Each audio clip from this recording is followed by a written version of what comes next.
I'm going to start my stream too, where it just shows me linking to your channel as well. Okay, everybody heard that, by the way. Okay, cool. Hi, everybody.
Good morning and welcome to Ed's World, where it's always morning, even in the afternoon. I am your host, J. Edgar, and today we are joined by the lovely Harvey McCloud, but we are having some major technical difficulties, so this is going to be voice only, unfortunately. But Harvey, welcome to Ed's World. Hello, thank you for having me again. Thanks for being here as well. It's been quite a busy week again, and we'll check back with the video every once in a while to see if something pops up in that as well. I've got everything shut down over on my side for the video, but if she winds up popping in at the somewhere off of this, we will definitely go live to that. But before we get started, I do want to talk a bit about a couple things that just have happened throughout the week, including the Ed Talk that I have, where I really laid into a lot of the people out there that seem to think that it's okay to rescind the War Powers Act, but don't really care to try and, or didn't really rather care to try and do it while Barack Obama was in office, or George W. Bush, or even when Clinton was in office. But now, imagine that. Yeah, but now as soon as Trump is in office, now it's an emergency, and we need to get it done, and it needs to get done right now. So I don't know who all saw my Ed Talk, but I came right out and said, if you supported this under Trump, but you didn't support this under Obama, you are a fucking hypocrite. Mm-hmm. And once again, at the beginning of the show, as we always do, we will remind everybody that the COPPA regulations are in place, and I will be using more language than I used to use on this show. But we do have a full show that we do need to go through today. Of course, we have plenty of things to talk about with the Iran and the Iraq scandal, so we'll talk a bunch about that this week. We have a lot of election news, and we're going to start moving into some down ballot news as well going along with this. This isn't just going to be the presidency anymore, but we will be talking about the presidency. We'll talk a bit about that. Australia seems to be out on fire right now, so we'll talk a bit about what's going on there and some of the hoaxes that people are trying to push out of this. And finally, because I think the two leading topics are going to be so long and heavy, I limited it to 4 topics. Somebody put out, an indie developer, I should say, put out a video game about Andrew Yang, and it is a fighting game, and I actually have a video clip to go along with that. Oh my gosh. Since we're talking about a great video game, or talking with a great video gamer, we will be talking about video games to round this out. It's going to be all of this and more over on Ed's World. Thanks for checking us out live. You can check us out over on DLive, YouTube, Twitch, Facebook, and Periscope for Twitter. And if you can't catch us live, or you're just tuning in right now, but you got to jump back out because you're watching somebody else's show, hint, hint, I know who you're talking about there, you can always catch us back on demand. We are on all of the audio platforms, Google Play, Stitcher, iTunes, or you can catch us on demand on YouTube or on BitChute.com. Check us out over there, along with other great content that's going to be BitChute exclusive. Finally, Ed's World is proudly partnered with the Freedom Scoop Media Group. We are trying to build a freedom of speech platform where the editor only has to make sure that we're following the law and that we don't have any grammatical errors. So if you'd like to write for a freedom of speech platform, why don't you go ahead and drop me an email. That's going to be edsblogtwitter@gmail.com. Check us out over there. You can check out the Generational Gap over there. You can check out Stephen Ignoramus. And we do have a new show that's going to be coming up in the near future, so watch out for that. Details yet to come. After the lengthy introduction and the teasing of the topics, it is always time to find out more about the guest who has taken the time out of her day to come and join us. Technical difficulties be damned. So, Harvey, tell us a bit about yourself.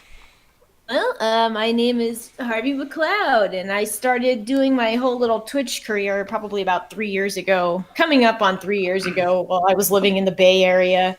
And then I moved to Orange County, and then I moved to Viva Las Vegas. And as of a couple days ago, I'm actually going to be moving back to the Bay Area. So by the end of this month, I'll be living there again. I'm a business immigration consultant, so I process a lot of work visas. So I don't want to say intimately aware with immigration policies, but I am with regards to business immigration.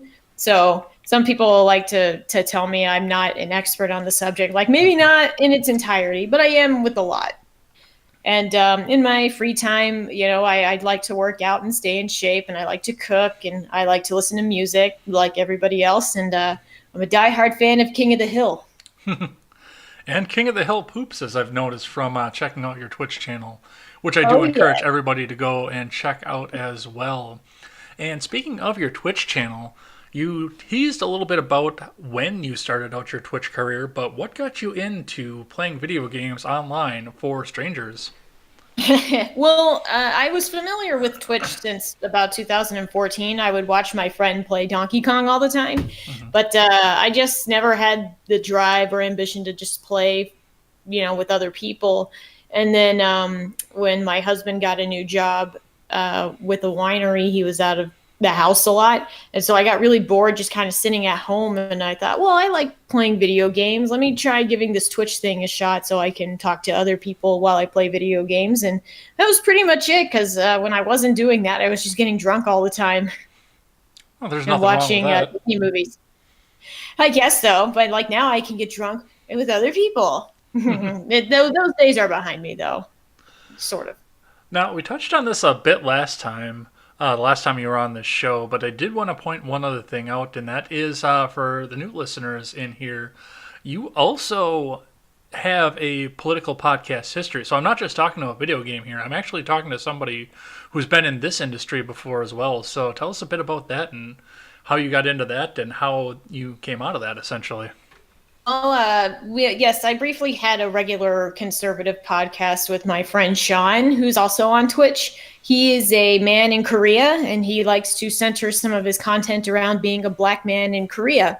And it's very enlightening.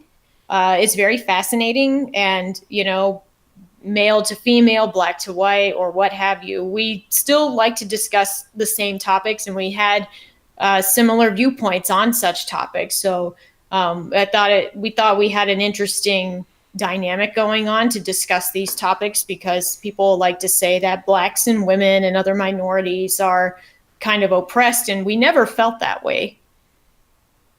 We go by the mindset, pull yourself up, because no one else is going to do it for you. So we're very critical of people that like to play victim, and that was the focus of a lot of our topics.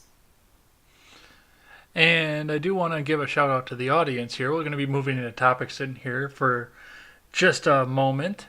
But before I get into that, I do want to apologize to everybody for the late start. We were actually supposed to start at 7, and I moved it back a little bit because, we had the technical difficulties coming in, of course, and we moved to 7 to alleviate the time difference between the two of us, because Mrs. McCloud here had to wait until she got out of work. But I also took the time and spent 5 figures worth of money today, so a lot of this is on me as well. I went out and bought a new truck today. I went down to look, but I wound up walking out with the truck that I wanted. So, It's a good salesman. yeah. Yeah, Must have been a good salesman. he was able to make the payments right is pretty much what it came down to. But when I bought the truck that I was that I just traded in off it, it took like a week and a half for all the paperwork to get finalized. This happened within the day. Hmm. So, yeah, and it's pretty much the same thing I had before. It's just 3 years newer. Very good. Yeah, no. Sounds like a productive day. Yeah, I didn't expect I was going to spend 4 hours in a dealership. That's an hour and a half away, though. Oh, well, all's well that ends well, right? Well, and it did end well. I'll send you pictures afterwards. Probably All in the morning right. when it's daylight. It looks nice. But we do have a lot of topics to get into here. So, what do you say? You want to get started? Yeah, let's do it. Woo. So, we are going to start with the heaviest topic of all, and the topic that we spent 90 minutes talking about on my big super show last week. I did not expect we were going to spend 90 minutes into that. Before we get into topics, I do also want to point out, because I waved to Helton already here, we will be checking the live chat in between topics here. So if you want to get some questions answered, go ahead and get them into the live chat. Otherwise, speak amongst yourselves and have some fun while you're in there. I will check for questions as we transition here. Wow, I can't talk all of a sudden. All right, so Iran and Iraq. So we kind of know what already happened and how this precipitated. We had a protest happen at the embassy. Then Trump took it upon himself to launch a missile over at General Soleimani, which drew the ire of everybody in the world. And then Iran decided to get involved with a couple things, and Trump decided to threaten that if he didn't, or if the country didn't back down, then they were going to, or that we were going. Wow, I can't talk. That we were going to go in and strike several targets of military and cultural importance, were his exact words. And that pretty much gets us caught up to the problems that we were having when we were having the discussion last week. So, since last week, now Iran has launched a series of missiles into an Iraqi military installation, which was supposed to house U.S. troops. Many of them had no payload, and there were absolutely no casualties from any of this. So, we're going to I've heard start there. conflicting reports too. Okay, go ahead. Some people were saying, some outlets were saying that it resulted in some U.S. Civilian deaths or citizen deaths, and other ones say there wasn't. That was right at the onset. So I think now that the dust is cleared, I think it's the general consensus that there were no casualties. Well, and from what I remember from listening to this as well, the big one that was leading into the idea that we had major casualties out of this was PMSNBC. Yeah. Sorry, I had to do the limbo there. You're fine. Go on.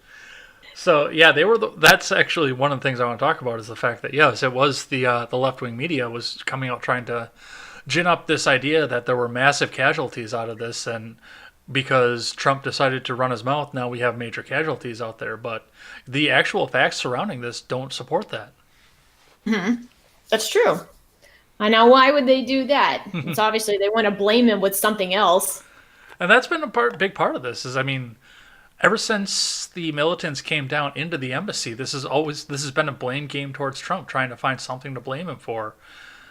But what really blows my mind is the fact that for 7 years we heard the fact that nothing happened out of Benghazi. Benghazi was nothing. You should stop talking about Benghazi. And now all of a sudden, the embassy protest was Trump's Benghazi. So did something actually happen at Benghazi that you want to admit to, or? Yeah, but they're not going to push for that. Of course not. So after the missiles came out, Donald Trump got up the next morning and he decided to make a speech. Now, nobody knew what was coming. We all knew the speech was coming, but we didn't know what was going to happen in the speech. So I wanted to get a recording of that, but I went out and bought a truck today, so I couldn't get a recording into that, unfortunately. But I want to talk a bit about. You saw the speech, right? When it happened. It was pretty short. It was about 10 minutes. Yeah.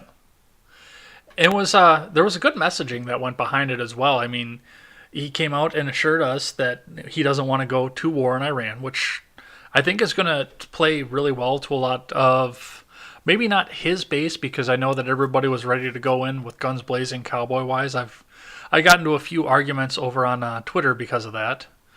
So a lot of people were ready to go to war because this was going, but he came out and said that there's not going to be a war, but we are going to go run and sanction them into the ground. Were the two major points out of this. Hmm. Well, Which, it sounded like you were giving them an out, yeah, saying there were no casualties. You know, you have an out here. You know, stop it, or it's going to get a lot worse for you. and we are still throwing the sanctions on there, which, in all honesty, I think is somewhat of a good thing to have some of these sanctions on there, because I mean the regime is corrupt. It's been for a while, ever since the Shahs came in and took over Persia. It's been a corrupted system. But what do we know? Because obviously the sanctions aren't going to affect the government; they're going to affect the people. Mhm. What do we know about revolution? It's messy. Yeah. And the general population, because I mean, these people are coming out and saying that they can't get jobs because of the sanctions. They can't get jobs, they can't feed their families. Every good Mhm. population is 3 missed meals away from a revolution, is what they say. Yeah, it makes sense. I mean, look at the French Revolution. A bunch of people starving. Yep. Or the Yellow Hmm. Jacket protests, if you want to even go more recently than that. Yeah, which is also in France. Yeah. Which, I mean, it Crazy. takes a lot to get France to jump over on that. I mean, I think every French person is given an honorary white flag at birth. Oh, that's cold. But I mean, it takes 3 missed meals for the French to revolt. We revolted over a little bit of tax over on tea, and now look at us. Yeah, that's true. And well, also growing frustration of not being represented in parliament, but we are Mm. getting taxed. So that's where no taxation without representation came from. Like we're getting taxed out the wazoo, but you're not representing colonial interests in parliament. So why are we paying these taxes?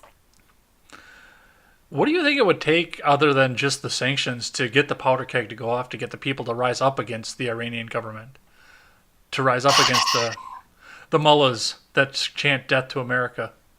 I mean, it looks like they're on the teetering point regardless. You know, I think it would be um, whatever act that is deemed hostile done by Trump, and whatever that might be, whatever they deem to be a hostile act Mm-hmm. by him beyond the sanctions, will probably tip him over the edge. And I don't know what that would be, but I just feel like they're wound up so tight right now. Well, and I feel like the A mullahs misstep. themselves are worried about the revolution more than anything else because I mean, yes, we are sitting at the point where we took out Soleimani, who was one of the architects to 9/11, I believe, or at least that's what they tried to push when Obama put him on the terrorist list. But on top Yeah. of that, now they're pushing the Iranian people into a point where they might revolt. And yeah, I mean, the government or the mullahs have an $80 million bounty on Trump's head. We almost Yes. forgot about that completely throughout the week. Yeah, that'll work. No, man, it's only $80 million. Wow. Come on, there's people that would pay more for that. I think that's just silly. But what I was going to say is the reason why his death was so controversial is because he was also supposedly somebody that was actively fighting against ISIS. Hmm. And so they're using that as a pretense to criticize Trump as well. Like he was just fighting ISIS. That's why you shouldn't have whacked him. But you know, in our minds or in the minds of others, they say it's the lesser of two evils, and the world's better off without him. I mean, we do a lot of things on the lesser of two evils um, as we go along. I Hmm. mean, I'm going to ask you later today who's going to be the lesser of 14 evils. Yes, I mean, isn't that what elections are? Yeah, especially this coming primary election. Are you going to take Hmm. Styx's advice? We're getting a little bit ahead of ourselves on this, but are you going to take Styx's advice that he put out this morning? About voting for Bernie in the primary. Oh, he said Biden in the primary, but yeah, Biden, sorry, that's what I meant. Biden. in open primaries, Well, well, I don't know if you're in an open primary state either, but yeah, if you're in an open primary state, grab a Democrat ballot. yeah, I guess so. But I'm going to be moving to California soon, and I don't think they have one. Yeah, I don't think I think they are closed primary. I think you have to register as a Democrat or Republican. Yeah. What a crack. What if you go like choose not to say? It's very scary because whenever I do register to vote, I will probably say Republican. And I had a family member on my husband's side said that when he registered to vote, the person at the DMV like looked at it and said really loud, "Oh, you're a Republican," and everybody stared at him. And like he had his two kids with him and stuff, and he goes, "Yeah." And like people were staring at him as he was leaving. Like that's not cool. That's dangerous. Well, and because I never understood what open primary meant for any of this, because I'm from Wisconsin. Or not open primary, but when people said they were a registered Republican, I never understood what that meant because this is Wisconsin. We are open primary. And I Yeah. do plan on going and grabbing a Democrat ballot because we are also not having a GOP primary in this state. Yeah, that's true. I mean, you might as well. And I mean, personally, I don't think it's right that they ask you to identify a party. The point in it, because people can change their minds too. They can go between parties. Well, So, I know they do it for statistics to try and make sure that they can show in favor of this state is blue or this state is red without actually having to take the exit polling. that's a moot point. Yeah. I mean, what do you think it's going to be? But I just say choose not to say. yeah. Let's move back over onto Iraq and Iran because we've got plenty of election stuff to talk about as we go along here. But the next thing that happened this past week, and mind you, this all happened within a couple of days of me turning off the camera from the last show. So, I mean, the story is almost out of the news completely at this point. But within a couple of days now, a Ukrainian airline was flying over Iran and very suddenly and very mysteriously turned, banked, and stopped communicating with the tower, and then all of a sudden it crashed into the ground. Do you want to start on that one? Yeah, and in the aftermath, it was Iran that kept denying it, saying, "No, we didn't do it. We didn't do it. We didn't do it." And this goes on for like a day, and then they said, "Okay, we did it. It was a very irresponsible, trigger-happy person." Like, okay, that makes us feel great. So one idiot that was trigger-happy blew up a civilian aircraft. Now, that's really stupid. But two, why was the plane flying in that hostile airspace? Who allowed that to happen? It's almost as if like they didn't realize it was going to happen. So now, and I think there were Canadian civilians on the plane as well, right? There were 32 Canadians on the plane. Yes, and Justin Trudeau like made a statement about that. So now at least you have like more eyes on more eyes on Iran about how stupid that was. I actually have a friend that lives in Alberta, and I was talking to her about this. And one of the first things I asked if they were going to war, and she said they're not going to war. And I wanted to make sure. I said, "Are you sure you're not going to war?" Because Justin Trudeau's got his battle beard on. Yeah, I saw that. Like he has a beard. I didn't know you could grow a beard. Apparently, you can. It's not bad. All right, but anyway, that's what I've learned so far. Well, it went a little bit further than that, and it's a shame you're not on Twitter to see this one here because I got a pretty good jab in. Andy No posted up the fact that as soon as Iranian officials came out and said that yes, they did do it, they did try to turn around and walk it back and say that they did not do it and that they were just kidding to try and keep the investigation away. At which point, I took a screenshot of the opening monologue, or not the opening monologue, but the opening dialogue from Shaggy's song "It Wasn't Me," and I slapped it up in the comments section. Oh yeah, I like that song. That's exactly what they were trying to do. Somebody came out and said to the mullahs and say, "Hey man, just tell them it wasn't you." The turnaround was pretty quick on that, though. Yeah. Wonder why they decided to just confess. Like, was the evidence just mounting against them? Well, to be fair, completely honest, we had pictures of a missile going up, or not a missile, but an object going up and striking the plane, and then it went down in flames in a fireball. Now, that plane, the 737, can run on one engine. Boeing's having its own problems with the 737 right now, but it can run on one engine. Mhm. and it's got an external power source to the engine, so there's no reason for it to stop transmitting either. I mean, there's really no way to come out and say that no, this wasn't no, not an intentional act. I guess we're settling on the fact that was an accident, but there's no way to run out and say that no, this didn't happen, and this wasn't Mhm. Iran. Mhm. It I happened in guess their so. airspace. And here's Called another it a rough neighborhood. here's another idea, and this is me. I don't know what the situation was with these 170 people that were on this plane, if they were trying to run, if they were trying to flee or whatnot, but I'm sorry, if I'm in a country that just shut off 14 missiles, I'm not getting on a fucking airplane. Mhm. That's just not something I feel comfortable doing. Mm. I have to wonder if this was calculated as well. What do you mean? In there in order to draw people into the fight. Because this happened in World War One with the Lusitania. The United States got drawn in because a luxury cruise liner was in German waters during World War One, Mm-hmm. and when it got torpedoed and sank and resulted in American deaths, the United States officially entered World War One. And some people said it was Churchill's doing, that he intentionally said, "No, no, it's going to be fine," and no, no, no. So he had explosives like for the war effort on the ship covertly. That's why the German U-boat sank it. So it was calculated. So Churchill wanted the United States to go to war, so he put that ammunition on that cruise liner, unbeknownst to the passengers. And when it got shot down, they said, "Oh, look at that! You should enter the war effort." That is So part of my conspiracy side is coming and thinking, was this like calculated?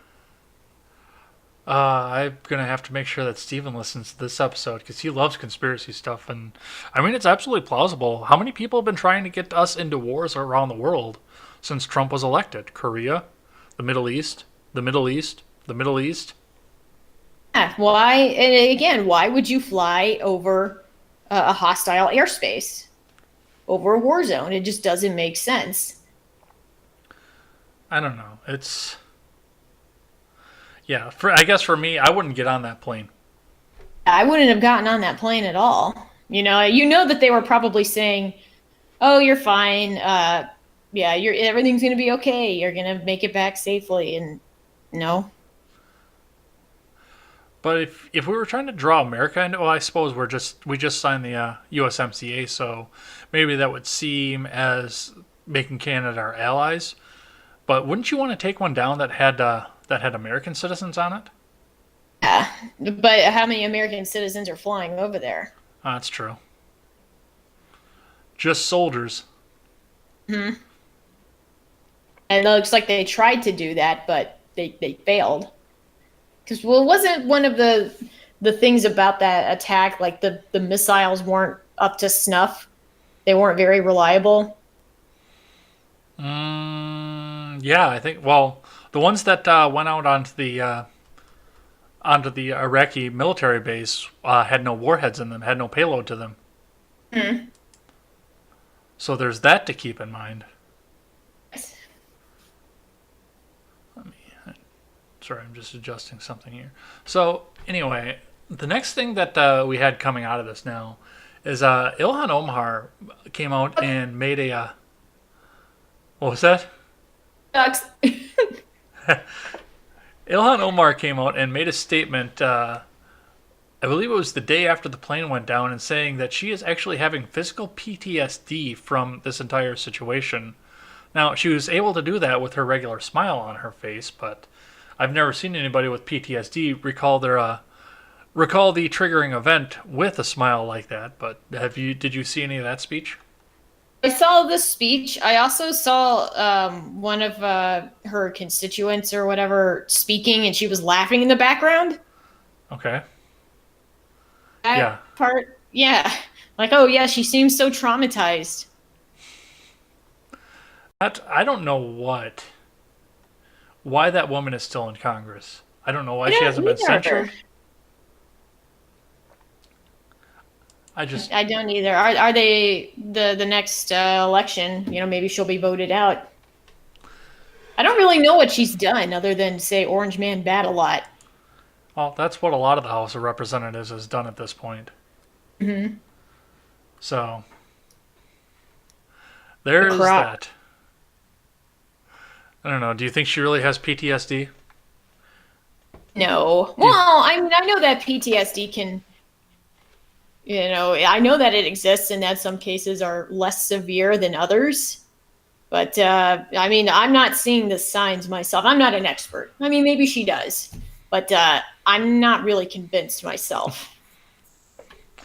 I'm not convinced she's Islamic, to be completely honest. Oh, no? Well, I know that they changed the rules so she could wear the hijab on the house floor, which she does occasionally. She'll throw on the hijab and tie it out to the left, but 3/4 of the time you see her, she's wearing Sikh headgear Ah, didn't she marry your brother and then have an affair? with a white dude. Yeah. Yep, that's her. Who is Yeah. also married, by the way. Yes. And no one's okay. That was like a glimmer in the news cycle when people were talking about Trump having sex with a porn star years and years and years ago, That was an as if impeachable it was offense. relevant today. What's up? That was an impeachable offense. It wasn't though. That's not what CNN would have you believe. Yeah. Well, I don't believe CNN anyway. Plus, I don't what that had to do with anything. I don't know. Why even bring it up? Like, okay. Well, the last thing I want to bring up to this, and I've been a big advocate for Congress taking back the power to declare war. I've been a huge advocate for that as we've gone along. And now it seems like they're actually going to do this. And this is I mentioned this in the Ed Talk too, and I got real pissed about that. Nancy Pelosi and I believe it is 4 co-sponsors have come together and come up with a bill to eliminate the War Powers Act, or at least restrict it to the point that Congress will need to make an approval to any military action that the president decides that they need to do. To which I say, fucking good. It's about time. Hmm. Yeah. But the problem that I have with this is, first off, as I mentioned on the Ed Talk, first off, Trump is uniquely qualified to have the War Powers Act because he goes in, he tells his enemies, "Don't do it, or I'm going to do something bad to you."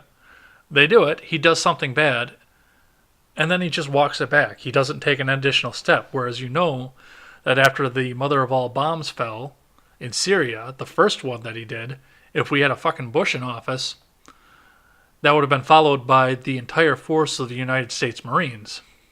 Hmm. And it wouldn't have been much different if Clinton was in office either. So have you read any of this at all, or? No, not as much on the War Powers Act. I've been hearing a lot about it. Yeah. Well, like I say, it is definitely something that we need to do. Hmm. Because the executive should not. I mean, we haven't been in a legal war since World War II. Hmm. We have not been in a legal Oh, declared war. oh no, shit. Yeah, yeah. Korea was executive military actions. Vietnam was executive military actions. Everything that we've done in the Middle East since Vietnam has been executive military actions. We haven't been in a war since 1954 officially, or 1948 rather officially. Hmm. Well, no wonder it was so divisive then. Mm-hmm. It's, because to the civilians, it looks like just war-hungry, bloodthirsty people Yeah. out for the kill. What do you think? What do you think about this idea? I think it's a good idea. I mean, I don't think power, especially to go to war, where your own people, your own children are going to go fight, and should be relegated to just so few people. Well, there were a lot of There should be Twitterati out more there. voices in there. There were a lot of Twitterati out there that believe that we need to expand the War Powers Act. That the president should be solely allowed to go to war. I actually got into an argument with a guy about that. Hmm? Of course, he's Mr. MAGA. Yeah. So, well, what did he say?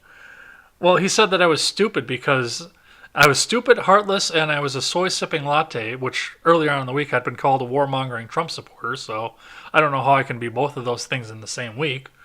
But he told me to tighten Uh-huh. up my skinny jeans, get my soy latte out, and ignore the fact that people were killed in a U.S. embassy 9 years ago.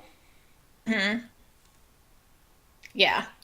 I mean, you are going to get into arguments with people over that. Oh, obviously, we're going to be on different sides, but that kind of speaks more to the fact that you should invite other people to listen to. You Hmm. shouldn't just go in there guns a blazing. Yeah, So yeah, I'm all for that. and I mean, what we had a president cross the demilitarized zone in North Korea Mhm. for the first time in our lifetimes. Ah, that's pretty cool. Yeah. It's something. Did you see any of the memes about Kim Jong Un?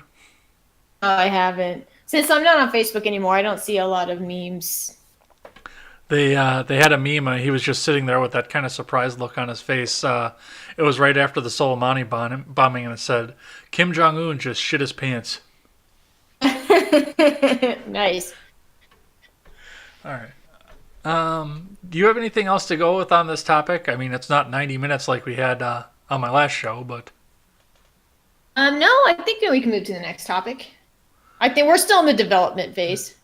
all right. Let's check back with the live chat before we go here.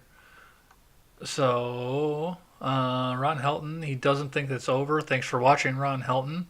Reminded us that it was a 2-cent tax on tea, which was probably a little bit more at the time, and not everybody drank tea.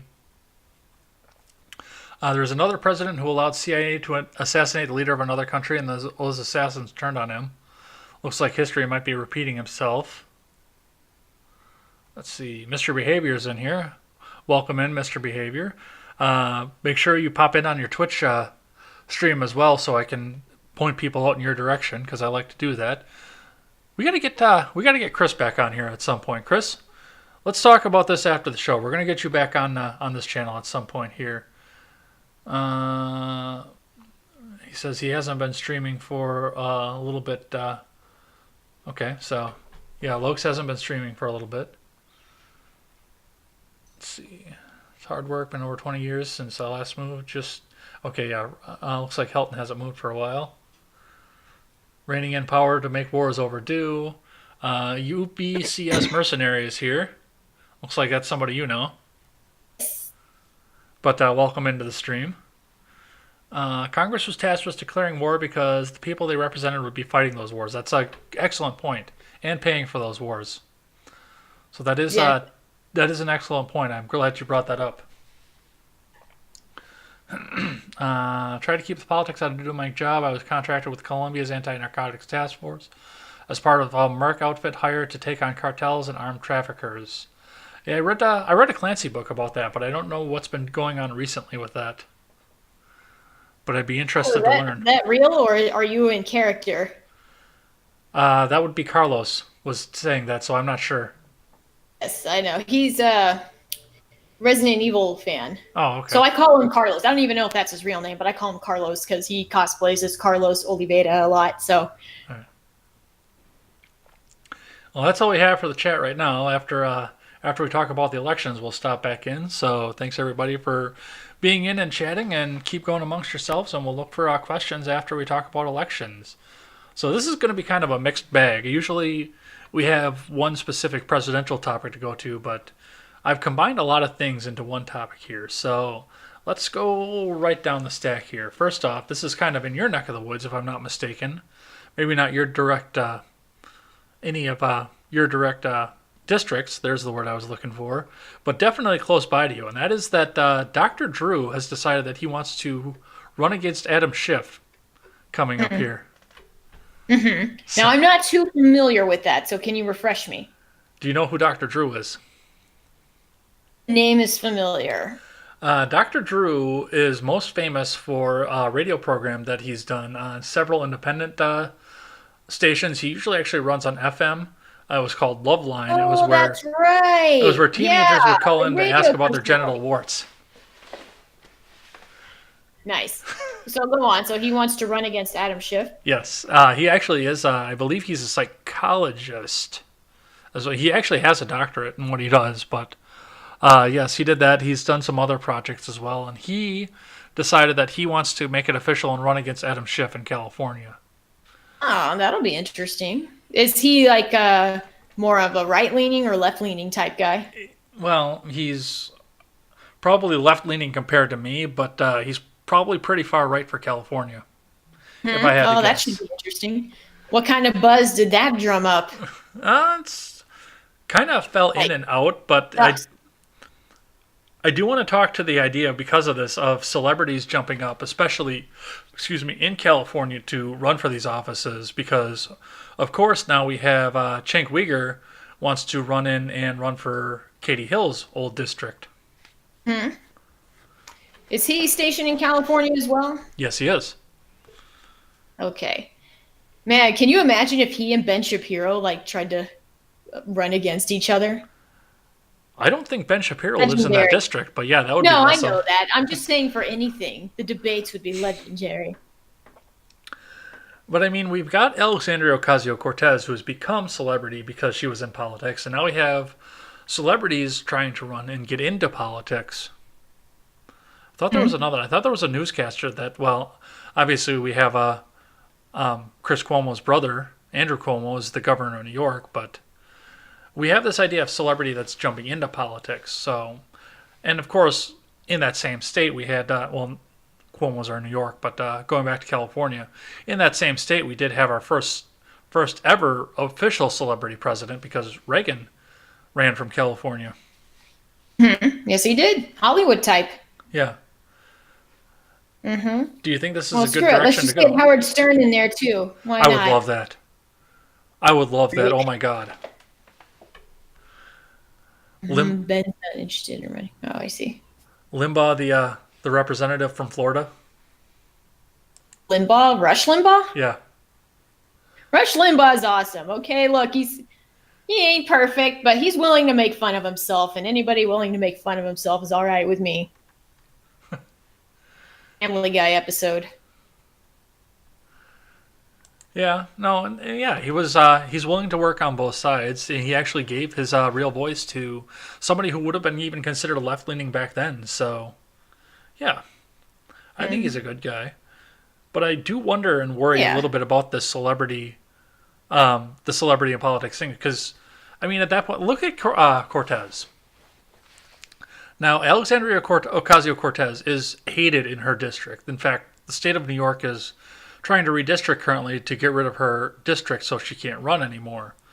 But Mhm. most of her donations are coming from California, among Mhm. other places in the country. She's barely getting any money or raising any money in District 14, but she is raising, I think the last total was $5 million dollars throughout the rest of the country. Mhm. So now, if we run out and we get some of these other celebrities, Dr. Drew, Cenk Uygur, where are they going to be getting most of their money from? Are they actually going to be representing the people, or are they going to be representing the entire country? Because I'm sure Uygur could open up a PayPal and get the entire country to pay him, fund his Mhm. campaign entirely, without taking a dime out of his pocket. Yeah, and the it rubs me the wrong way that she's getting money from people she doesn't even represent That's because where they I'm just want going to with keep her. that. Yeah, that's not. Obviously we can't tell people where they can spend their money, but the fact that she's accepting so much of it, like if your whole district hates you, that should tell you something. And if she runs again, who's going to vote her in though? Who's Yeah. voting these people in? Well, and that's, I mean, Cortez won with, what was it, 16,000 votes? Yeah, I don't think she was running opposed. She was not. She was running opposed. There was a Republican challenger to her, but as Nancy That Pelosi says, uh, put glass a of glass water of with a D water on on the it. table. Yep. Yeah, yeah, exactly. So it's, I guess people are just so anti-Republican over there. They would rather vote this girl, this ex-bartender. Well, there again, I mean, now, yes, they would vote her in there because she's got a D after her name, which that is another story entirely because now she's saying that she and Biden don't belong in the same political party. Mhm. and she's running out trying to prime. I didn't have time to prep this topic. I just found out about this a couple days ago. But I'm definitely going to be talking about it with Top Beat Coco next week. But yeah, I mean, she's running using all the money that she's not paying her dues to the Democrat Party, and using all the money instead to try and fund people to primary prominent Democrats. Wow. But it goes Yes, I back, feel like all the young blood is tearing the party in from within, yeah. But that tearing goes the back party, to where tearing I the party was, apart. yeah. That goes back to where I was going when I started out this topic here is if you're raising money from all across the country, especially in the House of Representatives. Now, for the Senate, it's a statewide seat. You could actually argue a little bit with the idea of being or having donations coming from around the country. I still don't like it, but you could argue a little bit in the favor. But I mean, if you're in a district, you're in a tiny little area, and you're supposed to be representing a small amount of people in that area, and you're getting your donations from all the way across the country. Who are you beholden to at that point? True. Whose interests are you going to represent the most? Yeah. Now, would I like to see Dr. Drew debate with Adam Schiff? Absolutely. But I can't promise who he's going to be beholden to. So there's the conundrum. So I see what you mean, like with the celebrity type, quote unquote, political people. And that's kind of always been my issue with celebrities getting involved in politics anyway. You know, I'm not going to disparage somebody that takes an interest in politics, you know, just because they have a celebrity status. Right. But to me, it's, you know, you're using your name and your platform to get a message out when you yourself may not be completely informed, and that's very dangerous. And I want to tell everybody who is listening, you know, it's the closer for Ed here, but, you know, don't take everything you hear as gospel. Always go out and look for yourself. Oh, absolutely. And a lot of people don't want to do that. No, they just want to have little bits. They want to be told who to hate and how to hate that person. Yes. Sound bits. But we do need to talk about who to like and why to like that person. Now, it's not real news that Julian Castro, once he came out, was going to come out and endorse Warren. We all kind of knew that was going to happen. But Julian Castro did come out and endorse Elizabeth Warren for the presidency. So we're moving into the phase now that we're starting to vote in a few states. I mean, Iowa's caucus votes in just a couple weeks at this point. So we're moving out of the ideas now of who's going to be continue running for president, and we're looking more into the idea of who's going to be the kingmaker. And I don't know that Bernie's going to make it through the campaign. I think they're going to schlong him again like they did the last time. But he's going to be the kingmaker. He's going to decide who's going to be the next or the nominee. And I think Castro is going down the same road right now. I think he's realized that he doesn't have what it takes to become the president, but he's going to definitely be the kingmaker. What did you see on that? It makes sense. I mean, you know, one of the criticisms they have of Bernie is that he's old. And no one really seems to bring up, like, a lot of the people on the campaign are very old. You know, Biden looks like he's barely coherent. But, you know, wherever Bernie stands, I don't think he's going to. He doesn't have enough clout. I don't think he does. You don't think? In my mind, I don't think he does. I think his time is up. His time is past. Yeah, the I can see that. Fans that shout the loudest. I don't think that he's the kingmaker, as people put it. Well, I think he's got the political background, he's got the movement behind him, but yeah, I don't think he's got the stamina to get through. I mean, he's an octogenarian that just had a heart attack. Yes. That they covered up pretty quickly. Yeah. I mean, my dad had a heart attack and he didn't slow down from it. But you know what the difference between my dad is and Bernie Sanders?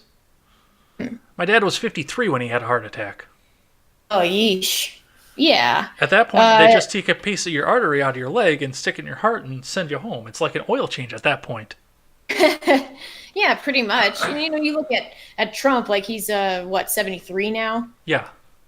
But he's still, like, we can see him. He has so much exposure on him. Like, we can tell, like, no, he's still pretty sprightly, still pretty witty. Mm-hmm. Like, yeah, he's old, but, you know, compared to all the other old people, he looks like he has more energy. So that McDonald's, I'm telling you. I know, right? Yeah, I think that's what a lot of people like about him, you know. You could eat McDonald's and you can eat a nice steak dinner. He puts ketchup on his Yeah, steak and just he does it eating well McDonald's. done. Oh my Yeah. god, the end of the world. Oh my gosh, he stacked those. He said they were stacked a mile high and they weren't.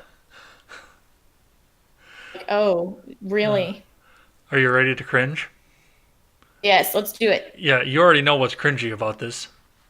Oh, you want to look at the chat first? Yeah, we'll look at the chat just because this is going to be such a lengthy topic here. Let's Okay. see. Why Howard Stern? Why Howard Stern? Why Because he not? would be like Trump and he would just tell it how it is. I will take care of the Capitals thing, by the way. I've been saying that for a couple weeks, but I'm going to take care of the Nightbot Capitals. I put that in there when we had all the white supremacists in here, and that's all they did was spam caps. So they're not hanging around so much anymore, so I can probably get all the Capitals out of here. Clear and Present Danger was a Tom Clancy novel about an operation that the government did secretly, putting Hispanic-looking people into, I believe it was Colombia, to take down a drug lord, but it was unauthorized by Congress. So that's why I Oh, made that reference. I see. Um, Made that a book too, or a movie too, right? uh, did You're I in do? Present Danger with Harrison Ford. Yes, yeah, that was a movie. I don't know if it was based off of the novel. Yeah, it was. Yeah, because Harrison Ford was like Okay, the original Jack Ryan. He played Jack right. Ryan in a couple movies. Because I think he was in Red October too. Oh, no kidding. Yeah, The only people remember is Sean Connery. yeah, he played. Yeah, the Scottish guy that played the Russian submarine captain. Hmm. Very cool. UBCS mercenary actually did a 6-month contract, which was how I became so knowledgeable on some of the stuff surrounding that. Of course, the reality of it is a lot different. How something you'd see in a movie or game would portray it, but these cartels and international smugglers are no joke. The types that you'd want to take lightly. I was actually in Colombia's army for this, but we worked for them. Okay. Dr. Drew 2020. Yep. Absolutely, Mr. Behavior. Ben's not interested in her. I think you read that earlier. Howard Hmm. Stern, why him? Yeah, I know. I do apologize for the Nightbot, too. I don't know why he's got an emoji lock on there, but I'll take care of that. Free stuff. I think the large number of Dem candidates for Prez just show how fragmented the Democrat Party has become. I think that's true. When it comes to Republican or Democrat, to me, it feels like I can't side entirely with one side or the other. When it comes to the various hot button issues on each side, there's not a lot I can stomach off the McDonald's menu aside from the McGriddles breakfast sandwiches. Those are legendary. I haven't had one of those. I'm going to have one of those tomorrow morning. I'm going to get up early and go to McDonald's before work. Make my teeth itch. I love the syrup though in the biscuit. I love that.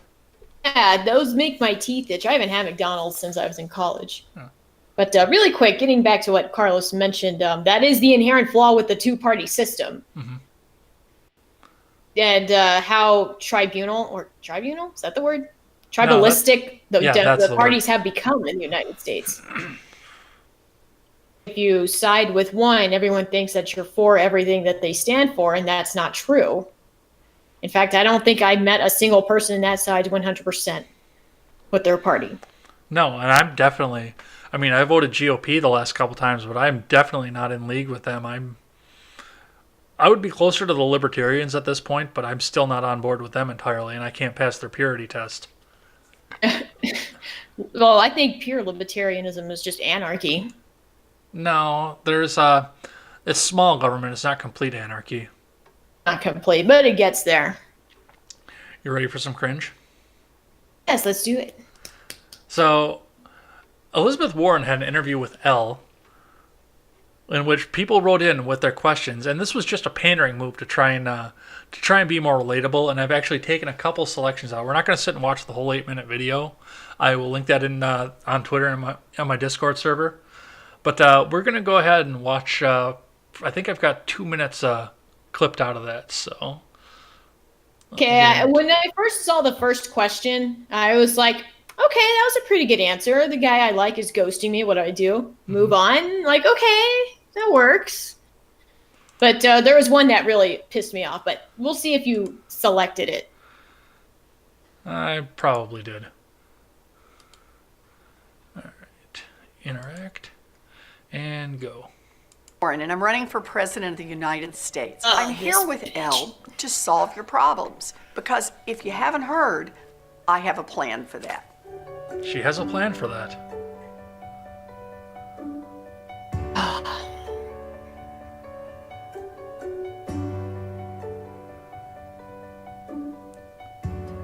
Give him up. You're too good for him. If he wants to go silent, let him go. He is not the one for you. Guys who do that, you're better than that. You see, I think that was a good response. Yeah.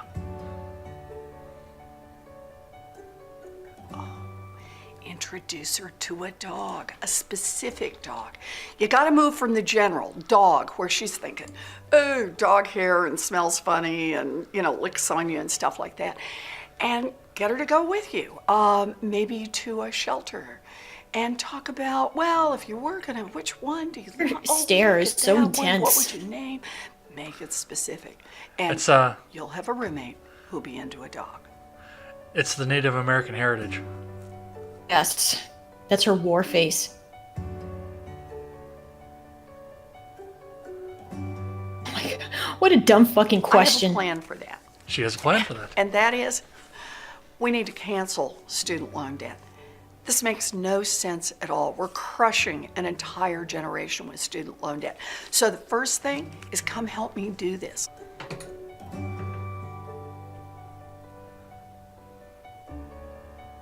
I got a plan for that. And my plan is we This can't one, just I rely hate on the this Supreme question. Court. Oh my For God. 47 years, we've counted on Roe versus Wade to be enforced through our courts. And frankly, for 47 years, we've just been on our back foot about this, while different states have just chipped away and chipped away and chipped away at protection. So here's how I see this.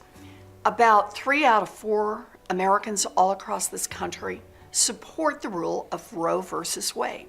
For me, that means it's time to push on Congress to make Roe versus Wade the rule of the land. I want to comment on that for a sec because, that's broken clock theory right there. Yes, it is time for Congress to weigh in on that and then go face their voters after they codify that in the law. They can hide behind the Supreme Court that doesn't get elected in at this point.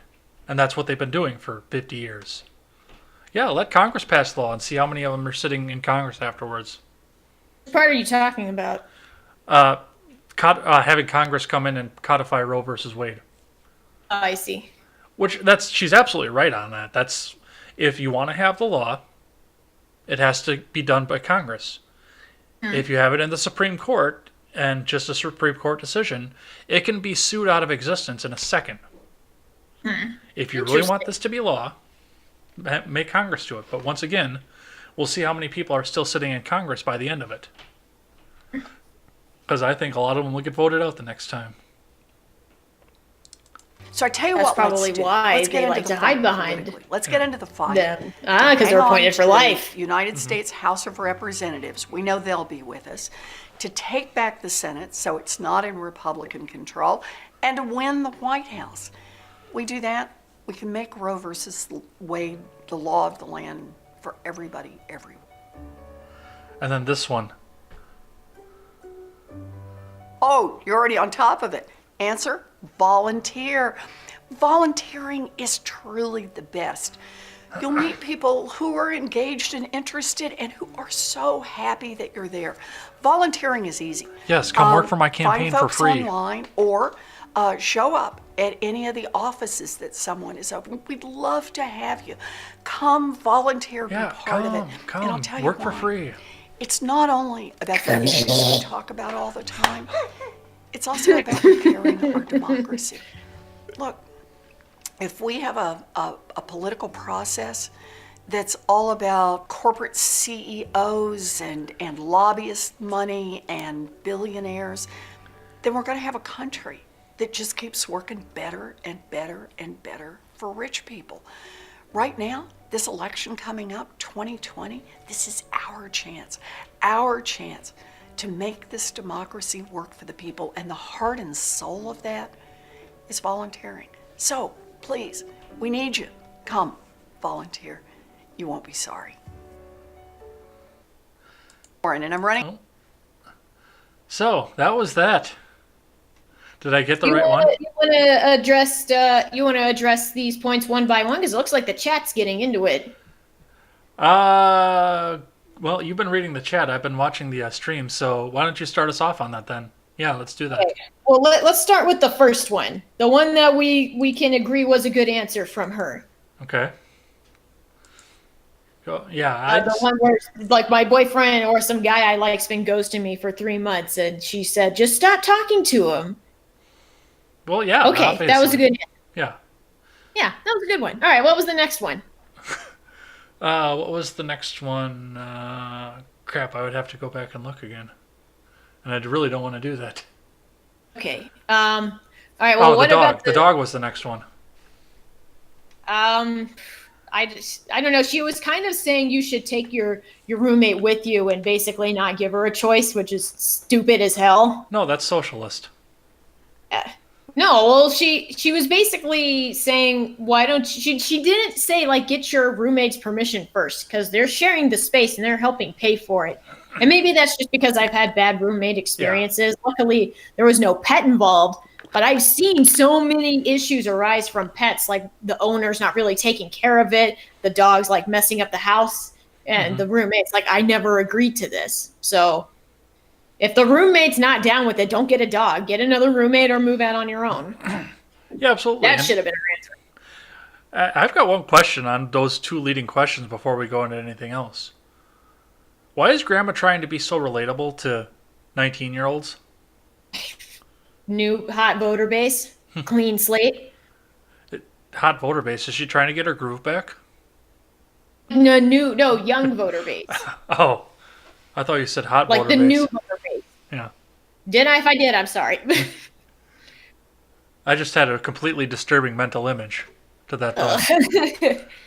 All right, but the next one was the one about I'm increasingly scared of abortion rights or whatever. Should I just get an IUD now? What a stupid fucking question, lady. If you don't want to get pregnant and have children, why don't you just get the IUD? Yeah. Why are you waiting for that? Why are you letting it get to that point?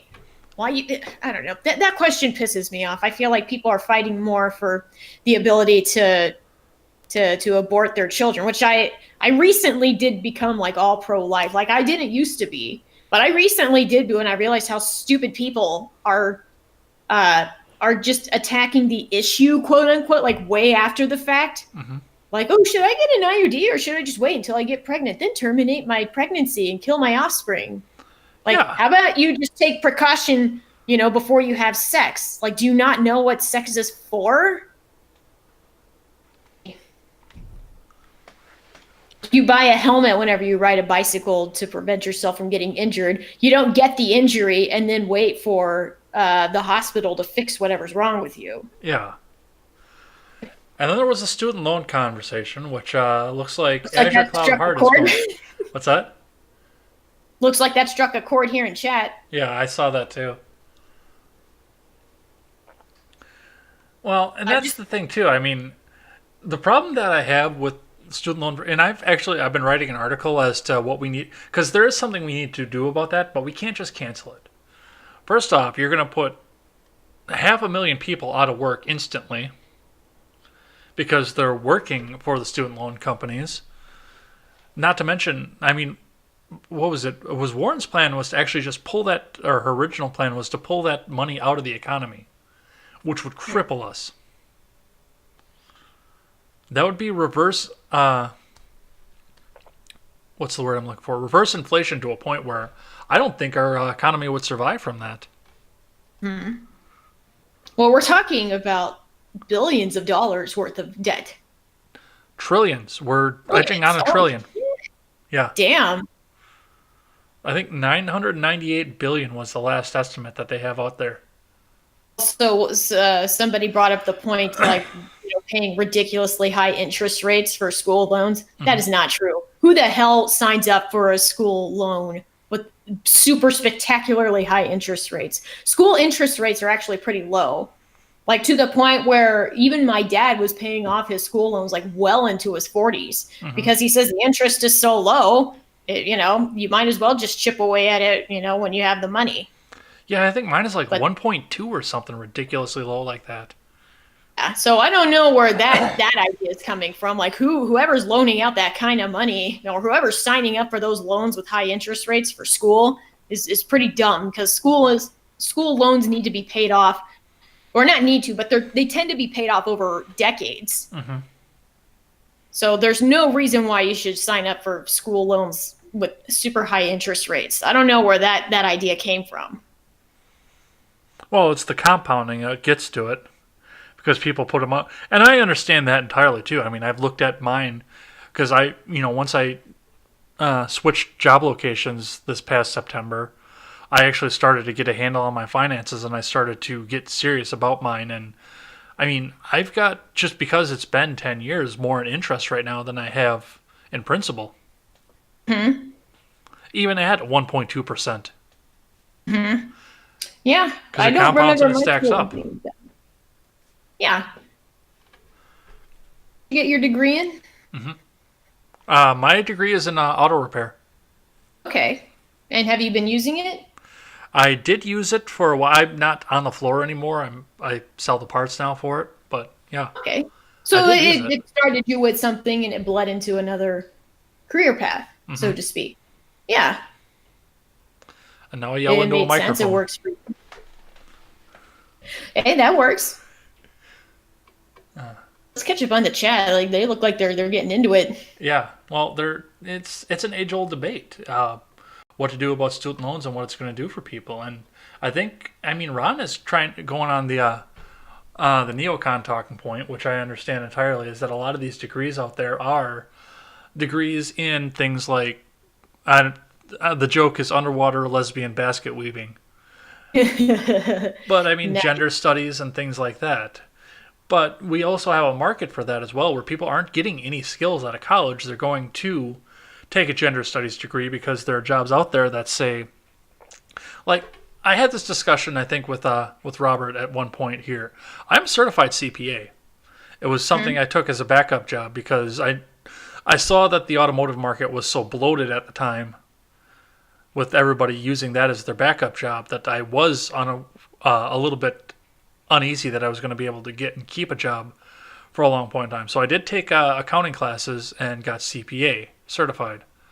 Cool. I went into an accounting firm because I was writing a novel. I wanted to location scout one of their boardrooms for descriptive purposes so I could represent it accurately in the book.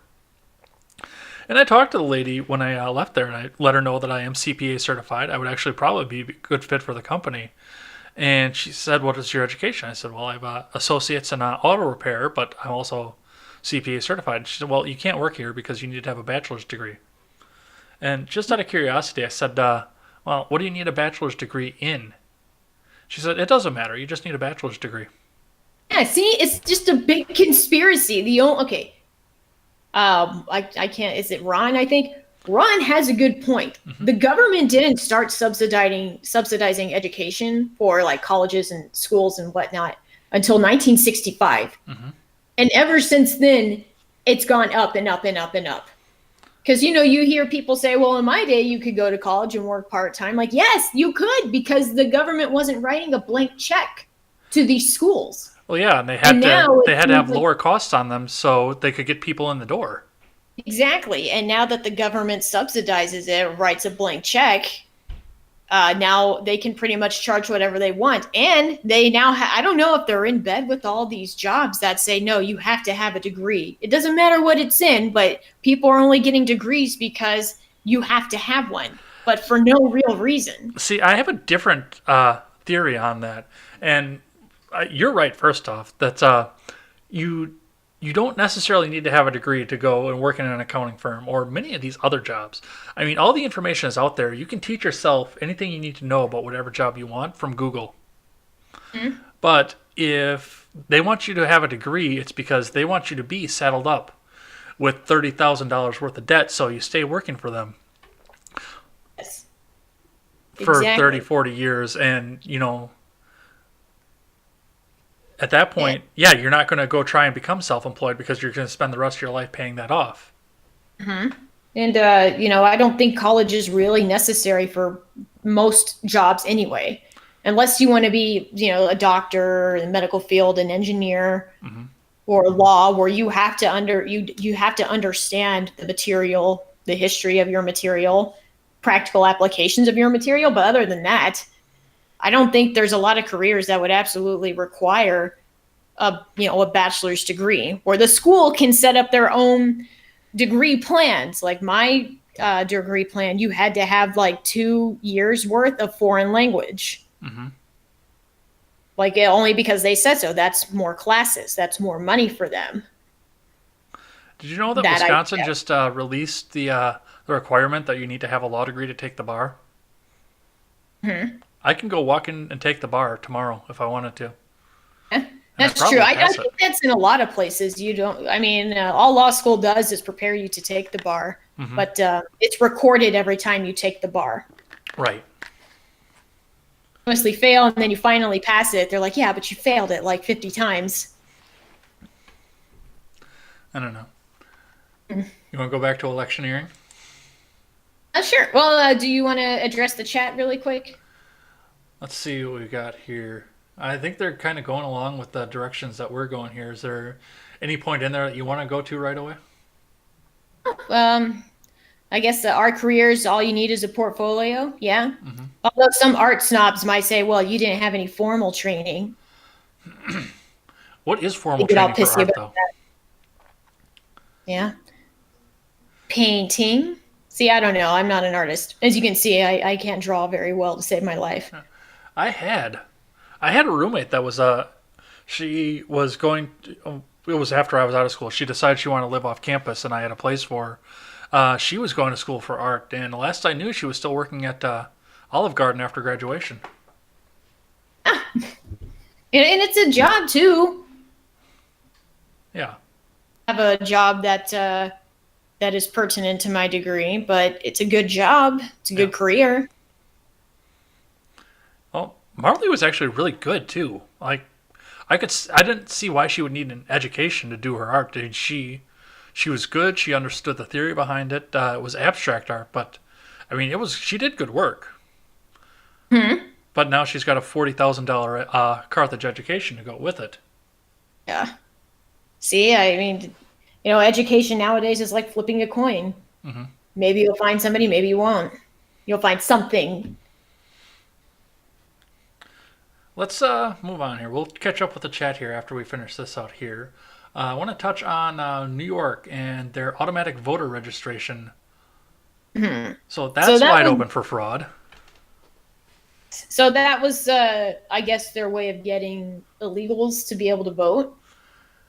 I'm not sure if that is directly what they did. Part of the problem that I have with automatic voter registration is the fact that now everybody's registered to vote in every single district that they're in. And a lot of these people aren't going to go out to vote. And I also know that, a lot of people come out and say that it's if we don't have election integrity, it's going to let the illegals vote. And I don't think that's the biggest problem, because the illegals don't want to get caught. What I see a lot more of, especially up around here, is the AFL-CIO gets a big bus and goes into certain neighborhoods and rounds up a bunch of people, say, hey, get on the bus, we're going to take you to vote. And they run them out to 5 and 6 different polling locations. So it's not necessarily the illegal vote that I'm worried about, it's the multiple vote. And if you've got automatic voter registration, the door is wide open for that at that point, especially in New York where there's no voter ID. Yeah. I don't know why that's not mandatory everywhere. Because Article 2 won't allow the federal government to mandate it. So what is your stance on voter ID? We have to do it, but we have to do it right. Otherwise, the Supreme Court will get rid of it. I'm in favor of it, but I want it to be done in a way that it holds up, like we did it in Wisconsin. We passed it in Wisconsin, and they tried to take it to the Supreme Court. They tried to take it to the U.S. Supreme Court, and the U.S. Supreme Court told them to get bent, Article 2 Jeez. says you're allowed to do it. Jeez. Did you ever see this video of a guy that looked kind of like Eminem, like went to the district where Eminem has his address and voted on his behalf? I did not see the video, but I heard the article. I know what you're talking about.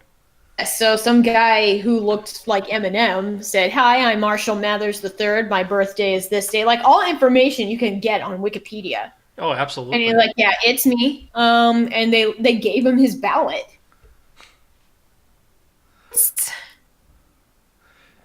And we don't see a They problem didn't ask without him for voter his ID. Yeah, they didn't ask for his ID or anything, and I don't understand the arguments of people saying that it's racist to ask for an ID. Like, are you stupid? You ask for people's ID when they buy alcohol or Tylenol or children's Tylenol or computer dust cleaner. I don't think it's wrong to ask for an ID to make sure that you are who you claim to be. Well, and here's the thing too. When I think about this here, I did a solo video way back early in my YouTube career talking about this when voter ID was becoming a thing again, and that's the reality. Is my first election was 2004, the first one that I could vote in for the presidency, and back then I was not a down ballot voter, so I didn't vote in the 2002 election. So in 2004, I went over to my cousin's place, and they said, "Oh, we're going over to vote. Why don't you come with us? You live here half the year," because I was living at their house when I was out of school. I said, "Okay." So we went over to the polling place. I had a piece of official mail with my address on it from there. And years later, I realized the fact that I had official mail for the apartment that I lived in on campus while school was in session. So I could have voted in that district. That was a different district in the city. And I had official mail going to my mom and dad's house, so I could have driven across the state and voted in the county that I grew up in as well, in that district. Wow. And nobody would have said a word to that because we didn't have voter ID at the time. Let's say that's scary just how easy it is. Yeah, oh, absolutely. I told my cousin about that years later, and he says, yeah, and they probably would have let you at the time. Oh boy. And now New York's implementing something That's just going to to make this circumvent easier. such a thing. Yeah, it's going to make it easier. Oh boy. Well, we'll see how that pans out. Like, I wonder if Congress can do anything about that. I don't know. I think that's something that's going to have to come before the Supreme Court, but I think somebody in upstate might, I really think somebody in upstate might challenge that and get it appealed up there. It might take us 10 years before we get an answer, but I think it's going to get appealed that far. We'll see. So, going into the presidential election, like we talked about a bit ago, we've got some motion going on in the candidates field. Marianne Williamson is out, so we won't get any of that sweet crystal energy coming into the White House next year. And neither is Booker. Yep, and Booker dropped out just yesterday. When I found out he dropped out, I thought, I didn't even know he was still in the race. He put on his was angry he was eyes. still in. I had not heard anything from him. I did, because he was trying to get on the debate stage the last time to prove that it's not an all-white field. But I believe, other than Yang at this point, it is an all-white field. Yeah. I saw outside of my apartment, there's an Andrew Yang sign that goes off near the highway. Uh-huh. My husband was gifted a Trump sticker for Christmas by my parents. Nice. And he's like, "Oh, cool. Where should I put this?" And I said, "We should put it on the Andrew Yang sign by the highway." I'm like, "No, we can't do that. We can't do that." But it would have been funny, though. Like, I would run have. up and just the sticker and run away. I would have done it. Oh, that's me. In the dead of the night, I would have run out and done that. But I'm not a mischievous little brat. Like, yeah, at least somebody's fighting more for Yang than his own party is. So I got to give him that. All right. Speaking of Yang, He is being denied from the Ohio primary because he didn't register properly. What do you mean?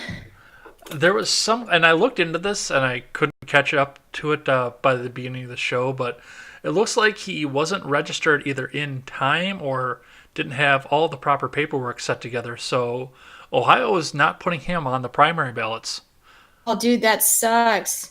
Well, people can write his name in, though, can't they? Yes, and he is pushing a massive write-in campaign. So we may see him, we may not see him, but yeah, he's definitely trying to. He's definitely in it for the long haul, and he's trying to make it in. He's never going to make it to the end. The Yeah, DNC will never allow that. Well, let's just watch, like, see if enough people write it in. I think that would be like one of the first times that's ever happened.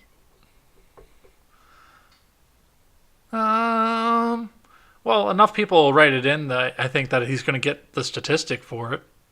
They're going to have to read his name at the end of it. I know Sticks got enough votes for the governor of Vermont position that they actually had to read his name in the statistics, and he was a write-in too.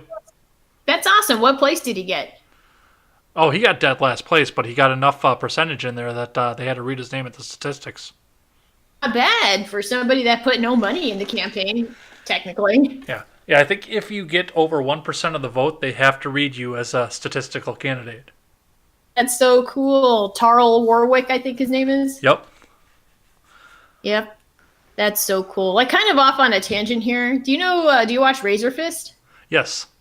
I like him, and I get the feeling I used to know him. Well, you're kind of in that neighborhood. Like, I used to. Oh, if he ever lived in Texas, because I remember a guy I used to hang out with that spoke a lot. We weren't like best friends or anything, but I remember, I don't know. I get the feeling I used to know him and hang out with him a lot and went to his wedding, trying to find pictures of his wife to see if it's the same girl. I don't think he's married. I think he has a girlfriend. I don't think he's married. Okay, then it might not be him. Huh. Anyway, that's pretty cool about Sticks, though. I watch his videos in the morning all the time. Yeah. I get sad when he doesn't do one. Well, like when he's in transit or something. He recently got married to Elizabeth's where's she philosophy. from? The Netherlands. That's where he's Netherlands. living currently. Dutch lady. Oh, Yep. that's so fun. Anyway, we're getting off topic here. That's what this show is. It's true. 2 hours of off topic, or no, let's say an hour and a half of off topic and half an hour of actual news. So what's next? Just a little bit of shuffling on the field as well. Stop and fucking frisk Bloomberg has jumped to 11% in the polls. Oh, that's right. I'm surprised he's doing so well. Let's actually, I got an image of the from RCP before we went live. Let me get that up here. So this is where we're sitting at this point on the national. On the national, he's at 5.8, but he was at up 11% on some of the polls, I guess. On the national, Biden continues to lead, 28.3, up over. Sanders has inched his way up into the almost 20%. Sanders is within half a point to take Iowa. Are those happening, like, when is the primary, when are the primaries going to be cast? If I'm not mistaken, the Iowa caucus votes in 2 weeks to see who's going to be on the primary ballot, and then the general primary is 2 weeks after that. Okay. Geez, so we're going to find out here soon. Yeah, and I think after Who's going to after Iowa, New Hampshire, Nevada, and South Carolina vote, I think we're going to have a pretty good idea who's going to be on the top. But I mean, these RCP numbers are just all over the place. Yeah. I'm seeing Buttigieg too. I'm sorry, this is my immature side coming out. I think it's funny that a gay man has butt in his name. Sorry, I'm terrible. Buttigieg or whatever. Booty Judge. Buttigieg. I think it's Azure. I'm reading the chat right now. I am calling it now. I think it's going to be Biden. I think Biden's going to be the Mondale, to be completely honest. What? Ron brought up a good point going back into the chat too. Bloom Butt is probably paying for those poll numbers, and that's a big part of this too. I mean, Bloomberg and Steyer are not going to make it in the next debate because they don't have enough individual donors, but they're able to buy out these huge ads because they are billionaires. Very wealthy people. Didn't Biden like sexually harass some chick though? Nobody cares if a Democrat does it. Yeah, absolutely. Wasn't a Booker brought up on a lot of sexual harassment charges against another man? Yes. And then they said, "Oh, look, I have a girlfriend now." And it was Rosario Dawson of all fucking people. She's hot though. Second.